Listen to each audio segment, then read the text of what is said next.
Tapi kadang ada yang kerja sekantor 10 orang, mereka bisa bikin grup lagi, isinya 9 orang, kecuali kepalanya. Kira-kira apa fungsi grup tersebut? Yang sekolah, ada grup yang sama wali.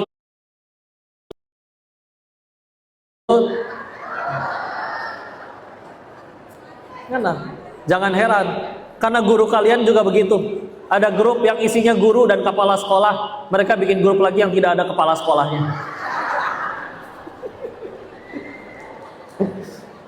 Ya Allah, sudah membudaya ini. Ya. Ya Allah. Maka sekali lagi, ya, prioritas.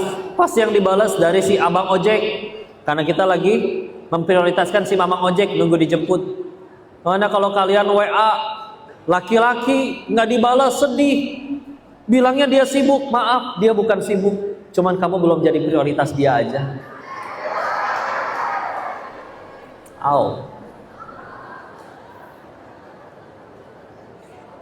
Seneng gitu dicarinya cuman pas lagi butuh doang. Tapi dia suka WA gitu kok, bangunin tahajud. Pertanyaannya satu, Kak. Kalian yakin cuman kakak doang yang di WA? Hati-hati ya. Di luar ada 2 spesies. Yang satu buaya hijrah, satu lagi playboy syariah.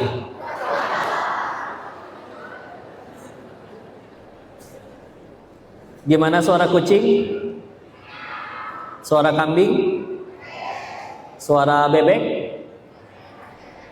Suara buaya? Assalamualaikum Mufti.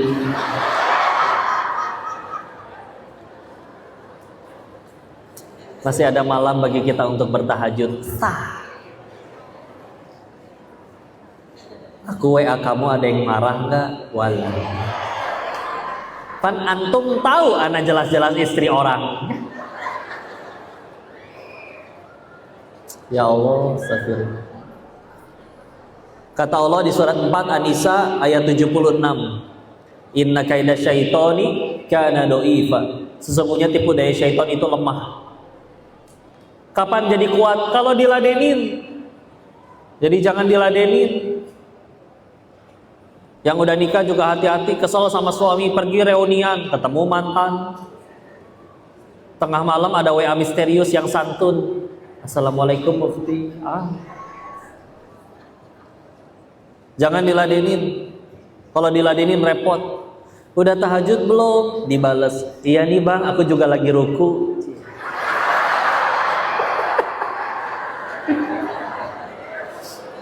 Bisa gitu ya? La haula wala quwata illa billah. Jangan, ya Allah, kalian tuh mahal, akhwat, serius. Ya.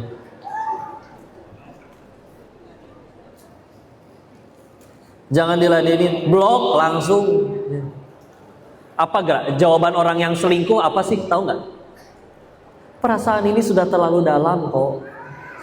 Pan antum yang nancepin dalam-dalam. Makanya perintahnya jelas. Al-Isra 32 itu wala taqrabuz zina. Kenapa perintahnya bukan jangan zina, tapi jangan dekati zina? Allah tahu ada titik di mana kamu udah terlalu dekat, kamu nggak bisa nolak. Makanya sebelum nyampe di titik kamu nggak bisa nolak, tutup pintunya. Coba dari Assalamualaikum Mufti langsung diblok. Siapa dia? Cuman serpihan luka dari masa laluku. Udah. Mau sok-sok menggali kenangan lama. Ingat gak dulu kamu kita waktu SD kita gadoin upil bareng? Gilanya.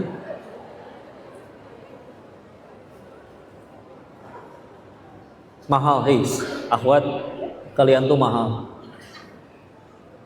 Kita tahu sebelum syariat tentang wanita itu disempurnakan, wanita itu bisa dijadiin kado, bisa dijual belikan. Semenjak itu datang, kalian yang boleh dilihat dari kalian ditutup tuh, cuman wajah sama telapak tangan doang. Itu pun cuman ngeliat, pengen nyentuh, satu syaratnya, ijab kabul. buat perjanjian sama pemiliknya, penciptanya. Dan dengan kamu berhak menyentuh wanita ini, maka kamu juga harus bertanggung jawab untuk tempat tinggalnya, pendidikannya, makanannya, pakaiannya, sampai akhiratnya. Itu satu-satunya cara kalian boleh nyentuh wanita. Saking mahalnya. Beli gorengan sama beli berlian, bungkusnya bagusan mana? Berlian. Coba gorengan, si abangnya nggak pakai sarung tangan, entah habis ngapain itu jarinya. Dan bungkusnya pakai kertas ujian ulangan umum tahun kapan tahu? Tahun kapan tahu? Pakai bekas majalah, bekas apa? Kena minyak panas, di dalamnya ada tinta, leeh, ya. Karsinogenik. Berlian, ya Allah, megangnya harus pakai sarung tangan. Sarung tangannya juga bukan tiap hari cuci, tiap hari ganti baru. Gak semua orang bisa nyentuh, tapi orang kaya masih bisa nyentuh. Kalian akhwat yang pengen nyentuh cuma satu syaratnya, buat perjanjian sama pencipta kalian. Istilah. Saya teringat khutbah nikah dari seorang ayah terhadap laki-laki yang akan menikahi putrinya. Sebelum ijab kabul dibilang, "Nak, setelah acara ini selesai, ijab kabul ini selesai, kamu boleh bawa putri saya kemanapun kamu mau. Mau nyelam, mau ke gua, mau ke gunung, ke dasar laut, bawa, nak, bawa. Tapi ketahuilah, sebelum kuserahkan dia kepadamu, aku memenuhi semua kebutuhannya, pakaiannya, tempat tinggalnya, pendidikannya, hanya untuk satu tujuan, menyampaikan putri saya ke surganya Allah. Maka kalau setelah kuserahkan kepadamu, di akhirat nanti ku dapati kamu gagal mengantarkannya ke surganya Allah, saya tuntut kamu di hadapan Allah." Ayo sih ya. Untung laki-lakinya nggak jawab, "Ya udah deh Pak, nggak jadi." Bismillah. Saya menikahi putri Bapak juga hanya dengan satu tujuan, nyampein putri Bapak ke surganya Allah. Tuh, gentle. Tinggal mudah-mudahan perbuatan sama ucapan gak beda, nggak omon-omon doang, ya. Alhamdulillah. Mahal, jadi jangan mau, ya. Uniknya, ini mah kata yang ngerti medis ya. Wanita, manusia itu punya bagian otak yang di depan namanya prefrontal cortex. Di situ ngatur kasih sayang, cinta segala macam. Wanita dia bisa rela melakukan segala-galanya untuk orang lain. Salah satu caranya adalah ketika dia mendapat curahan kasih sayang. Bahasa kerennya adalah love bombing. Diperhatiin, disayangin, dikasih hadiah dan yang lain-lain. Padahal belum halal. Tapi luluh, bisa luluh, serius, bisa luluh. Meskipun dia nggak ganteng, ya, bisa luluh. Ya Allah, ini kok selalu ada ya setiap aku, ya gitu-gitulah ya. Laki-laki, dia baru mau ngelakuin segala hal untuk orang lain, bukan ketika dapat love bombing, tapi ketika komitmen. Makanya ada laki-laki yang baru mau ngelakuin segalanya untuk orang lain setelah dia udah jadi suaminya. Karena dia ngerasa punya harga diri. Laki-laki punya jiwa qawamah. An-Nisa ayat 34, ar-rijalu qawwamuna 'alan nisa. Dia punya jiwa qawamah, pemimpin. Aku ngerasa gagal jadi pria kalau orang yang berada di bawah tanggung jawabku gagal aku nafkahi. Serius. Dia nggak apa-apa, dia lapar, handphonenya jelek, sendalnya bolong. Tapi kalau orang yang aku sayang gagal aku penuhi, bisa nyolong tuh dia. Ada penyidik KPK dulu yang disiram air keras matanya, inget gak? Pak Novel Baswedan. Saya beberapa kali podcast sama beliau. Beliau pernah bilang gini, hampir semua koruptor yang beliau tangkap itu diawali satu hal, yaitu ada satu mulut di rumahnya yang gak pernah puas. Jadi nyolong lagi. Besok mau kondangan papa, aku nggak ada baju. Eta 3 lemari apa isinya kalau bukan baju? Baju baru maksudnya. Nah, karena yuk jangan diserahkan. sebelum akhirnya dia berani komitmen di hadapan Tuhan kalian untuk tadi menafkahi, mendidik, ya. Kalau enggak jangan rugi. Laki-laki juga, pokok pernah dapat cerita dari orang yang kerja di panti jompo. Dia cerita sepanjang karirnya dia mengurus jompo, kurang lebih sudah sekitar 500 orang, 500 kakek-kakek dan nenek-nenek, 500 lansia. Dia bilang 85%-nya, 85% kali 500 berapa? 435 kalau nggak salah. Nanti koreksi kalau Koko salah hitung ya.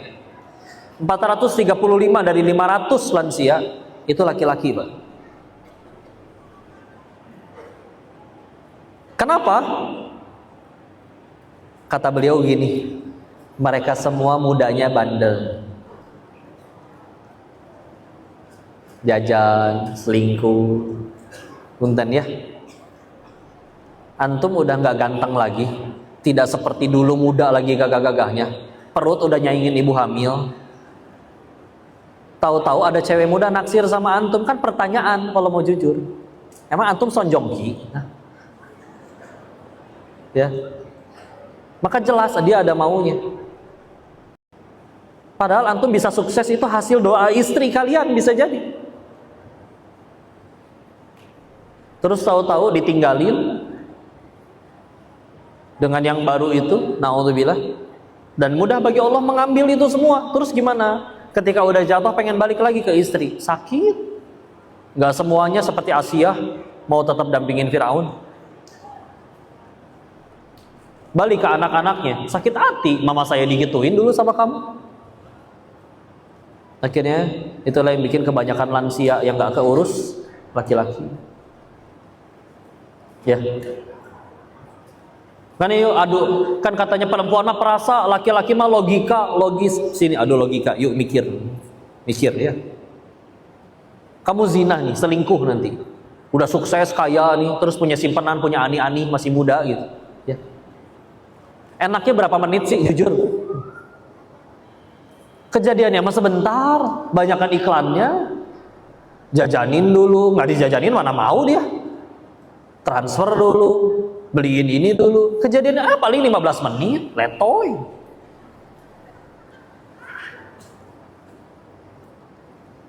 Terus demi kejadian yang nikmat yang sebentar itu, mudah bagi Allah merusak bisnisnya, ya bangkrut, ya dipecat, ya cerai. Gara-gara cerai jadi nggak bisa ketemu anak juga jadi seminggu sekali, ketemu seminggu sekali juga anaknya selalu judes, benci ngelihat bapaknya. Dan gara-gara sakit hati sama bapaknya, anak perempuannya jadi LGBT.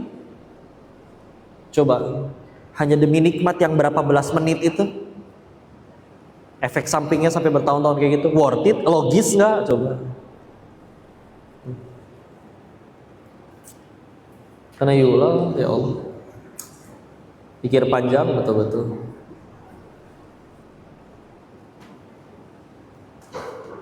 Makanya kudu ngerti banget pemahaman agama supaya tahu mana boleh mana tidak, dan yakin betul kepada Allah. Dan aslinya setiap kali kita maksiat yang rugi kitanya. Satu dunia maksiat semua, Allah nggak akan resign kok jadi Tuhan, tetap aja beliau, tetap aja Allah Tuhan. Yang rugi kita yang maksiat. Jadi yuk, kajian ini baru akan berhasil, baru akan sukses. Standarnya satu, ketika kalian pulang dari sini tambah dekat sama Allah, udah gitu aja ya. Kau nggak bisa ngasih hidayah, apalagi nyelamatin orang ke surganya Allah, nyelamatin diri sendiri aja belum tentu bisa. Tapi mudah-mudahan dengan ini jadi ingat sama Allah bisa. Ilmu, kok di kajian ini dapat ilmu, ya punten ya, kalian di rumah punya internet, punya Google juga bisa nyari ilmu kok kalau mau jujur. Walaupun ada keberkahan namanya bermajelis ilmu ya. Tapi punten, ilmu bisa didapat sekarang dengan mudah, kalian punya internet. Tapi satu yang mahal, lebih mahal dari ilmu, yakin. Tanya ke semua orang yang selingkuh, kalau ditanya apa hukumnya mereka tahu semua. Tanya semua yang korupsi, kalau ditanya apa hukumnya nyolong mereka tahu semua. Nggak akan ada orang korupsi ditangkap KPK Ditanya, "Bapak kenapa nyolong?" Dengan polos dia jawab, "Oh, nyolong duit rakyatnya nggak boleh." Enggak, digampar sama polisinya yang ada. Orang selingkuh digerebek di kamar hotel sama anak dan istrinya. Ditanya, "Bapak kenapa selingkuh, Pak?" Dengan polos dia ngejawab, "Oh, tidur sama istri tetangga teh nggak boleh." Nggak ada, tahu dia semua. Cuman kurang yakin.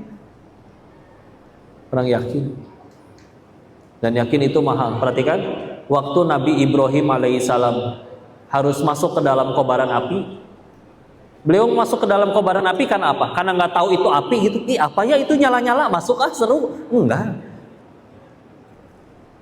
Kira-kira beliau tahu nggak kalau api itu panas?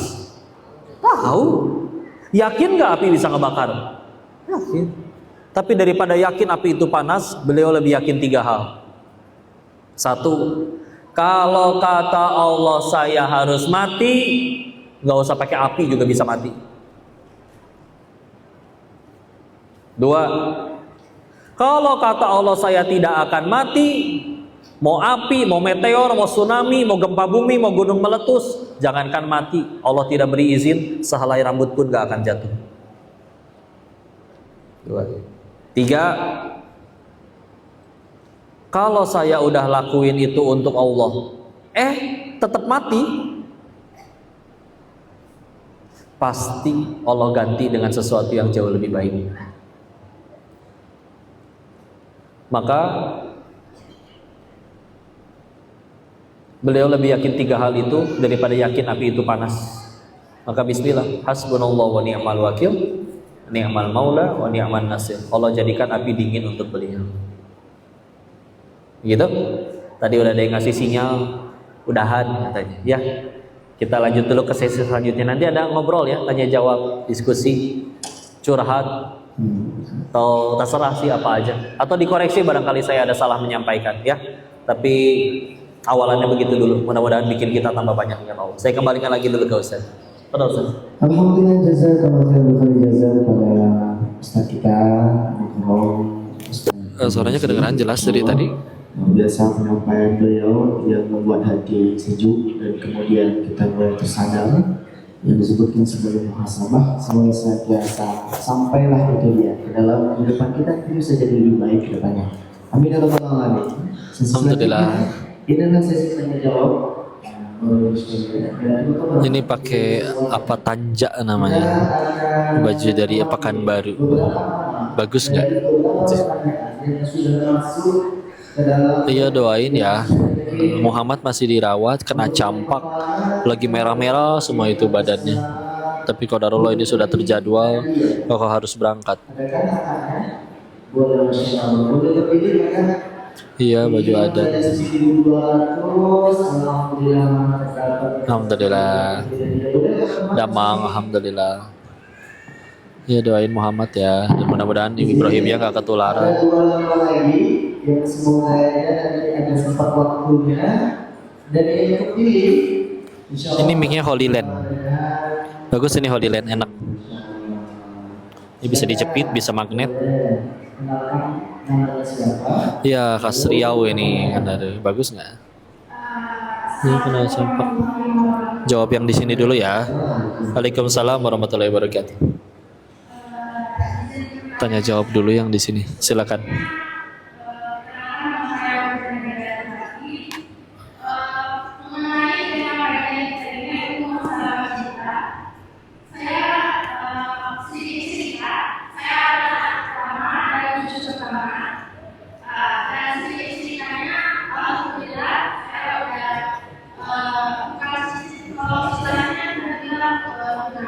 Oke.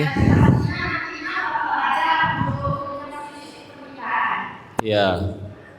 Terus? Alhamdulillahnya calon saya berasal dari Arab Saudi. No. Dan begitu yang pasti di Indonesia dan Arab Saudi ini ada banyak perbedaan untuk mau pernikahan ataupun dalam istilah wedding ya Ustaz. Oh gitu. Ya. Seperti biasa kita tahu di Indonesia ini wedding di Indonesia yaitu ada tradisional ya Iya. Dan kebetulan tradisi saya kebetulan dari Sumatera Barat. Oh gitu. Ya. Nah, sehubung itu Ustaz ada seperti tidak kecocokan Ustaz antara tradisi sama Arab Saudi ini dengan begitu kentalnya Islamnya gitu Ustaz. Iya. Nah, jadi dari orang tua saya Ustaz, mereka pasti pengen yang terbaik untuk anaknya Ustaz. Iya. Jadi weddingnya otomatis itu maunya tradisional. Iya. Nah, dari Arab Saudinya, dari pihak calon saya, mereka nggak mau bertatapan dan mereka otomatis memakai nikah dan pakaian yang tidak bisa bersentuhan dengan lawan jenis. Gitu. Iya. Nah, sedangkan di Indonesia kita ada tradisi salam-salaman, sapa-sapaan seperti itu. Iya. Maka dari itu, dari pihak mertua saya, mereka sudah dari awal bilang saya akan mengadakan wedding di Arab Saudi, namun saya keberatan tidak akan hadir atau insya Allah akan hadir, namun keberatan untuk hadir di pernikahan seperti bersama-salaman seperti itu Ustaz. Iya. Nah, sedangkan dari orang tua saya, mereka mengatakan kalau bisa wedding ini ada di Indonesia gitu Ustaz. Jadi saya ingin bertanya Ustaz, bagaimana saya menanggapi itu Ustaz? Karena Iya. setelah saya nikah di Arab Saudi, otomatis saya mendengarkan kata suami saya, atau Iya. saya menjalankan dan menghormati permintaan orang tua saya Ustaz. Iya. Terima kasih. Baik, ya. Satu-satu dulu ya. Terima kasih.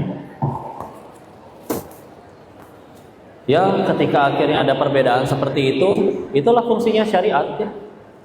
Dikembalikan lagi untuk mengatur mana yang boleh, mana yang tidak. Tradisi itu, kebiasaan itu, adat istiadat itu, kebudayaan itu, semuanya boleh asal tidak bertentangan dengan syariat. Itu rujukan utamanya seperti itu. Misalkan ada pengen yang foto nikahan misalkan, cuman kalau orang yang misalkan yang nggak ngikutin syariat, ya udah nanti namanya foto pre-wed misalkan, namanya pre-wedding. Cuman kan fotonya misalkan gandengan tangan loh, kan itu belum halal. Maka ya sudah diganti aja jadi pasca wed ya, sesudahnya, post wed berarti ya, setelahnya. Udah nikah udah halal, jangankan foto, udah boleh tinggal bareng kok. Tinggal nanti bijak-bijak dalam memposting, ya. Maka ya dikembalikan memang. Dan itulah dia ya, dakwah ya, mengajarkan sesuatu sesuai syariat itu bikin kita jadi kebayang, ya Allah berarti dulu sesulit itu Nabi itu nyampein. Karena mereka ada yang tahu-tahu terlahir ngelihat orang tuanya misalkan di Mekah dulu menyembah patung berhala, tahu-tahu ada seorang manusia bernama Muhammad SAW ini tiba-tiba datang berkata, kalian nggak boleh nyembah itu. Walaupun ini bahasannya bukan ke arah nyembah ya, tapi ya sekali lagi ya, patokannya satu, kembalikan ke syariat Kak ya. Karena kita pengen diberkahi, sedangkan yang punya kuasa memberkahi cuma Allah. Maka ketika akhirnya pengen diberkahi, salah satu caranya adalah ikut dengan aturan Allah. Selagi itu tidak bertentangan dengan syariat, maka silakan dilakukan. Tapi kalau misalkan ternyata bertentangan, ya kita mau nggak mau untuk menunjukkan keimanan kita, ya memang harus pilih sesuaikan, ya. Dan dulu Koko waktu nikah sama Ati Yuda di Siantar juga, kami minta untuk supaya tamu laki-laki sama perempuan itu dipisah ketika ngasih kondangan, karena biar nggak ikhtilat dan biar nggak bercampur baur. Begitu akhirnya nyebar kondangan, ya tahu sendiri ya, mereka ada yang komentarnya macam-macam. Ah, buat apalah aku datang kayak gini? Nanti aku sama suamiku dipisah. Gak usah datanglah sekalian. Nangis tuh orang tuanya istri. Ya Allah, ngasih undangan teh bukannya didoain malah digituin.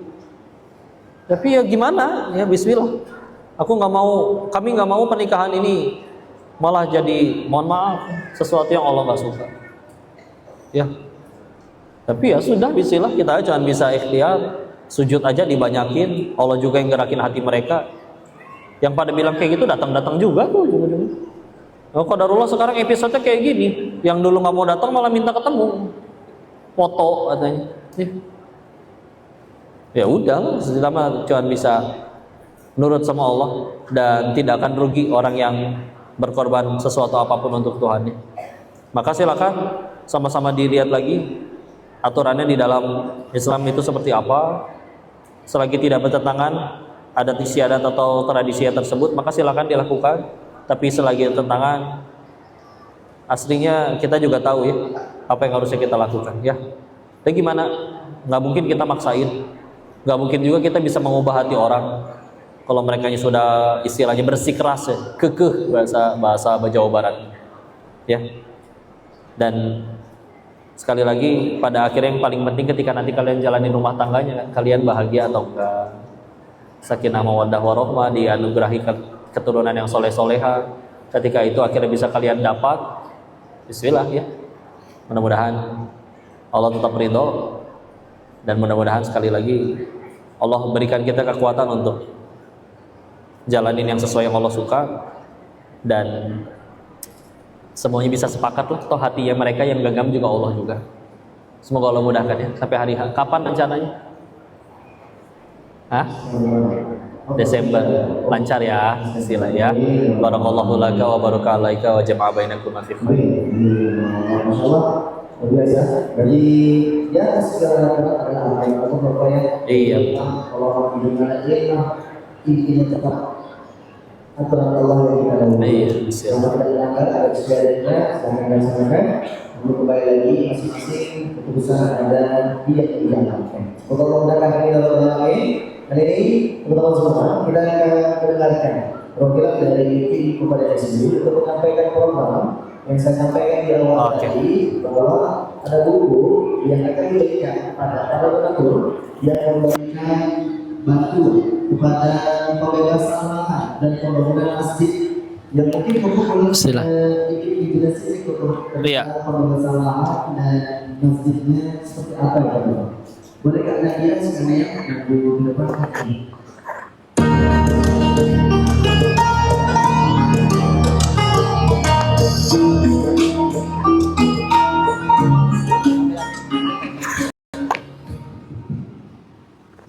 Bismillahirrahmanirrahim. Assalamualaikum warahmatullahi wabarakatuh. Assalamualaikum warahmatullahi wabarakatuh. Apa kabar semuanya? Ais itu apa ya? Alhamdulillah, luar biasa. Ini baju, nggak tahu diminta pakai baju ini, kayaknya baju khas Riau Pekanbaru. Ini pecinya namanya Tanja. Bagus nggak? Hadirin dan kawan-kawan semua, Iya, baju Melayu. YouTube-nya nanti bisa di @kohdedislim. Biru elektrik, nyetrum dong.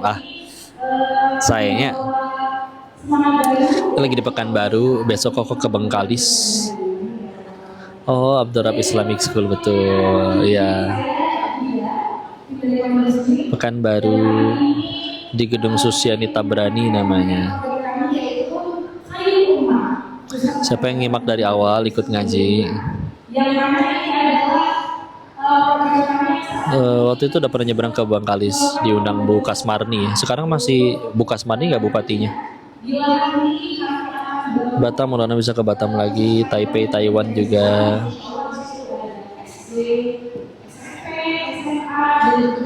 Spill skincare, ya gini aja, wudhu. Pakai sunscreen. Ini mah harus sunscreen aja sih. Sunscreennya kalau pakai yang Biore. Ini lagi ada penyampaian program pembebasan lahan. Oke. Lahannya cukup luas dan sudah Di Bogor nanti tanggal 16 pulang ke Bogor lagi. Kapan kabar Singapura? Ayo, mudah-mudahan nanti bisa di sana. Belum ada undangan ke sana. Merah ini biasa TikTok lah, filter biasanya. Enggak, kita pilih yang nggak pakai filter pun otomatis di TikTok itu suka ada di gituin. Oke. Foto mangga. Programnya sudah ada. Mau ke depannya. Simori lagi, insya Allah nanti mudah-mudahan bisa ke sana lagi. Dan yang hadir Sier di mana ya?